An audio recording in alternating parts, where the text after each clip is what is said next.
King Valley International School สถาบันการศึกษาที่จะเปิดให้บริการไว้นี่ที่ประเทศลาวเป็นแห่งลำอิฐด้วยหลักสูตรการเรียนการสอนที่ทันสมัย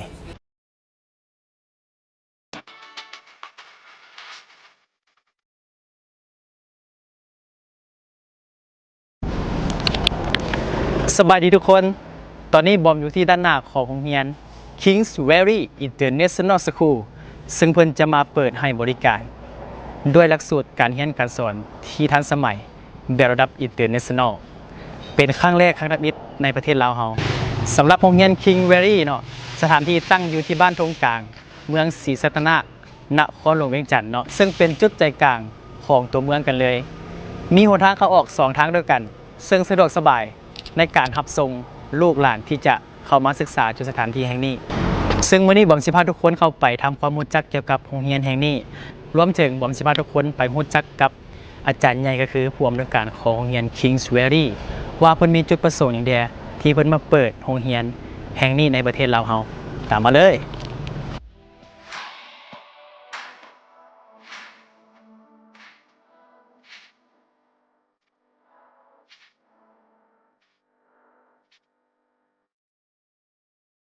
เข้ามาด้านในทุกคนเราจะเห็นจุดแรกนั่นก็คือ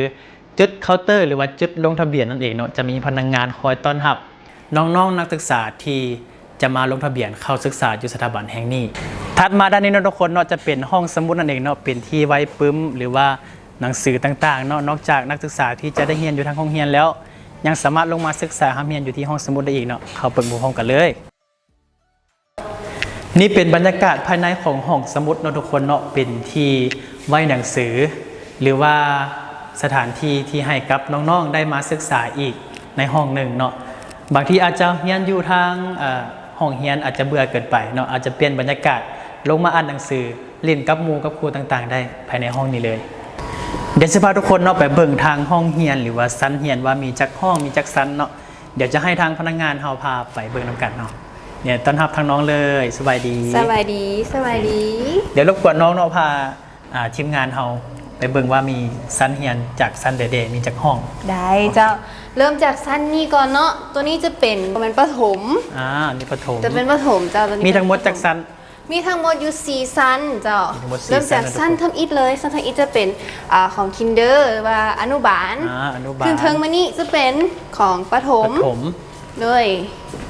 และการชั้นที่3ก็จะเป็นมัธยมแมนแล้วมันจะมีตอนต้นตอนปลายนำเนาะแมนว้าวถือว่ามีทั้งหมด4ชั้นด้วยกันเนาะชั้นแรกก็จะเป็นทางโรงเรียนอนุบาลเนาะชั้นที่2ก็จะเป็นทางประถมแมนแล้วชั้นที่3ก็มัธยมจะมีชั้นที่4เป็นตอนปลายเนาะชั้นที่3เป็นต้นแล้วก็ตอนปลายเลยนอกจากอาคารเรียนแล้วทางโรงเรียนเฮายังมีห้องกิจกรรมอย่างต่างๆได้บ่โดยทั้งโรงเรียนเราจะมีห้องดนตรีห้องสมุดแล้วก็ห้อง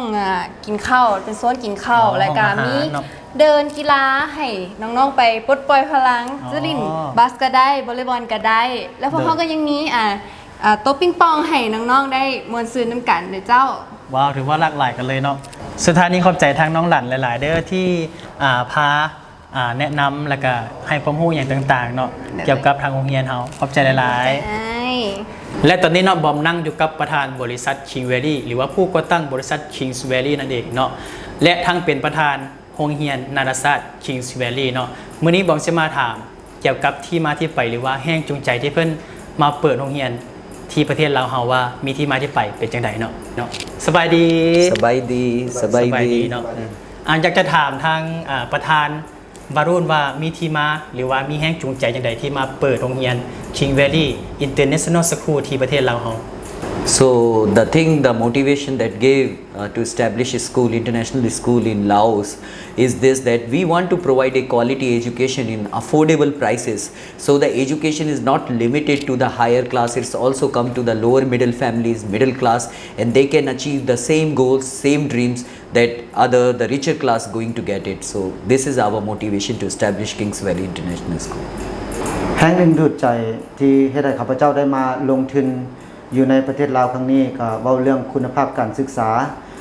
อยากให้พ่อแม่พี่น้องของประชาชนลาวทุกคนเนาะอยู่ในระดับกลางระดับขั้นต้นเนาะแล้วก็ขึ้นมาระดับสูงคือคนรวยนี่สามารถ เรียนได้อยู่โรงเรียนนานาชาติคือกันเนาะอันนั้นเป็นสิ่งที่เพิ่นคาดหวังที่สุดเพราะบ่แม่นว่าแต่อยู่ในชนชั้นคนทางมีเท่านั้นที่จะสามารถเรียนอยู่ในโรงเรียนนานาชาติแต่คนที่บ่มีเงินก็จะสามารถเข้ามาเรียนได้อันนั้นเป็นสิ่งที่เป็นแรงดึงดูดใจให้เพิ่นได้เข้ามาสร้างตั้งโรงเรียนนานาชาติ King Valley แห่งนี้อยู่ในประเทศลาว โอ้สำหรับแห่งดึงดูดใจก็เป็นการเสริมขยายหรือว่าส่งเสริมเนาะความรู้ความสามารถเนาะจากที่เพิ่นมีอยู่แล้วมาศึกษาให้กับน้องๆทางประเทศบ้านเฮาหลังจากที่บอมได้คุยกับผู้ก่อตั้งหรือว่าประธานใหญ่ไปแล้วเนาะสิพาทุกคนมารู้จักกับอีกบุคคลหนึงที่สำคัญในโรงเรียนเรานั่นก็คือรองประธานของโรงเรียนนานาชาติ Kings Valley นั่นเองเนาะนั่นก็คือท่านนางอาทรีทริปอาทรีนั่นเองเนาะสบายดี สบายดี สิพาทุกคนเนาะมาทำความรู้จักเกี่ยวกับมาตรฐานของครูอาจารย์ที่เข้ามาศิษย์สอนอยู่ในสถาบันแห่งนี้ว่ามีครูคนเราจักคนหรือว่ามีครูต่างประเทศเดินทางมาจากประเทศใดๆเนาะ Thank you for your question. At KVIS, we have to maintain a diversity of our teachers since we are a Cambridge school. So we have a teachers from worldwide. They are from UK, they are from Egypt, Ethiopia, Philippines, and many more. And they are well qualified in their subjects. They are some of them are doctor in their subjects, and they are master's degree on their given subjects. So they are well qualified for the positions. สำหรับครูอาจารย์และมาตรฐานของครูอาจารย์อยู่ในโรงเรียนนานาชาติ King Valley เฮานี้แม่นอาจารย์ที่มีคุณภาพเนาะจบการศึกษามาจากวิชาที่ครูอาจารย์ทุกคนสอนเนาะและวิชาสอนของอาจารย์แต่ละคนคืออาจารย์นั้นต้องจบเกี่ยวกับโรงเรียนนั้นเนาะที่เขาจะสอนนั้นและเฮาก็มีอาจารย์มาจากหลากหลายทั่วโลกเนาะอย่างเช่นมาจากอียิปต์มาจากอังกฤษมาจากเอธิโอเปียแล้วก็มาจากตามประเทศเซาท์แอฟริกานั้นเนาะเพราะฉะนั้นแน่นอนว่าอาจารย์เอานั้นอาจารย์ที่มีคุณสมบัติสูงบางคนก็ได้บางผู้อาจารย์ก็ได้เขาเรียกว่าคุณวุฒิการศึกษาก็คือระดับปริญญาโทแต่อีกบางคนก็ได้ระดับวุฒิการศึกษาคือเป็นด็อกเตอร์เนาะเพราะฉะนั้นมั่นใจว่าอาจารย์ของเราทุกคนมีคุณภาพแน่นอนสำหรับโรงเรียนนานาชาติ King Valley ของเราประตูของโรงเรียนเราทุกคนจะเปิดตั้งแต่ 7 โมงเช้าเนาะแล้วก็เวลาปิดก็คือ 5 โมงแรงนั่นเองเนาะสุดท้ายนี้บอมก็ต้องขอบใจทุกคนที่เข้ามาติดตามรับชมตั้งแต่ต้นถึงจบคลิปเนาะหวังว่าคลิปนี้วิดีโอนี้จะมีประโยชน์ต่อกับน้องๆนักศึกษาที่กำลังแนมหาสถาบันศึกษาอยู่ในตอนนี้เพราะในปัจจุบันการศึกษาเป็นสิ่งที่สำคัญฉะนั้นแล้วโรงเรียนนานาชาติ Kings Valley อาจเป็นสถาบันหนึ่งที่ตอบโจทย์ความรู้ความสามารถของลูกหลานผ่านได้